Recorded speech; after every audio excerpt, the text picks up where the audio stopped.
remember, concerning George H.W. Bush, remember his term, New World Order. Okay, for all you Republicans out there, I rest my case. Mr. Bush attended the Rio de Janeiro conference and signed the agreement that came out of that conference. But since that agreement did not have the full force of a treaty, he didn't have to explain anything to that pesky, meddlesome United States Senate, since there was nothing to ratify.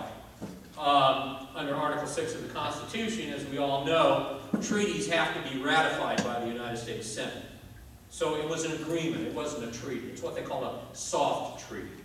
Okay, and so 1992 comes and goes, Mr. Bush leaves office, and now we have the philanderer-in-chief.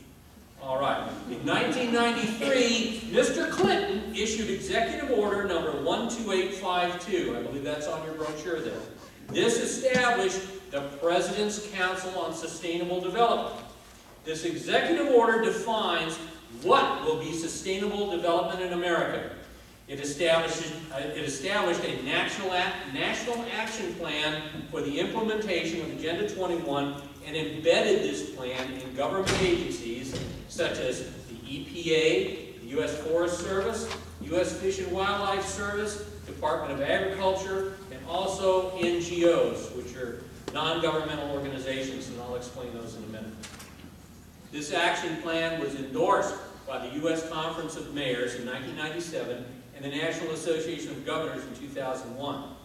Then, in 2011, President Obama issued Executive Order number 13575, which is the White House Rural Communities Act.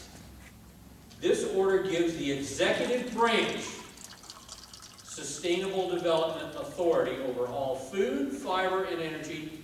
Over 16% of America, they pick which 16%. So Agenda 21 is definitely part of America.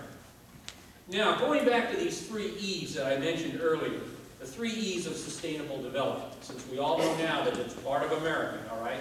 You have the first one, social equity. This is another term for the expression or term social justice, all right?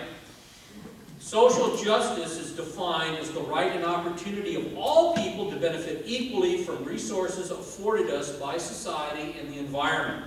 Social justice works to abolish the American concept of equal justice in order to pursue the globalist ideal of common good. You've all heard that term, common good, or the greater good. We've heard it a lot since 2008 when the imposter-in-chief took office, all right? Okay. Individual rights must be abolished for the good of the collective. The first person to use this term, social justice, was our old friend Karl Marx. If you look in Mr. Marx's writings, going clear back to the 1800s, he invented the term social justice. All right? Now, economic prosperity. Economic prosperity under Agenda 21 does not necessarily mean economic growth. According to an NGO called the Rocky Mountain Institute, growth results in problems. All of the wealth of the world has been made on the backs of the poor, and the only way to bring true economic prosperity is to redistribute the wealth. Agenda 21 supported NAFTA and GATT. You remember that was started in the last year of the Bush administration and then slopped over into the Clinton years. It also initiates the concept of public-private partnerships, or PPPs. This is what happens when a business wants to, quote, go green, and therefore they get preferences in terms of grants, government grants, your money, loans, your money, and tax breaks. Someone's got to pay for it, and it's you, because they're not. All right? Examples of a PPP would be General Electric. Okay?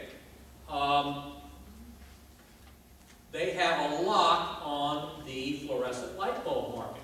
So all of those squiggly light bulbs you see in the stores now, because incandescent bulbs, those aren't sustainable. We got to get rid of them. we got to have little squiggly mercury-filled bulbs all made in China. All right? And then, as was brought up during prior to the last election, you had a $500 million PPP scam called Solyndra. Okay? 500 million of our money went to some green company that produced basically nothing. Okay? So when you think of government-sanctioned monopolies, which is what these PPPs are, you have to think of the term corporatism.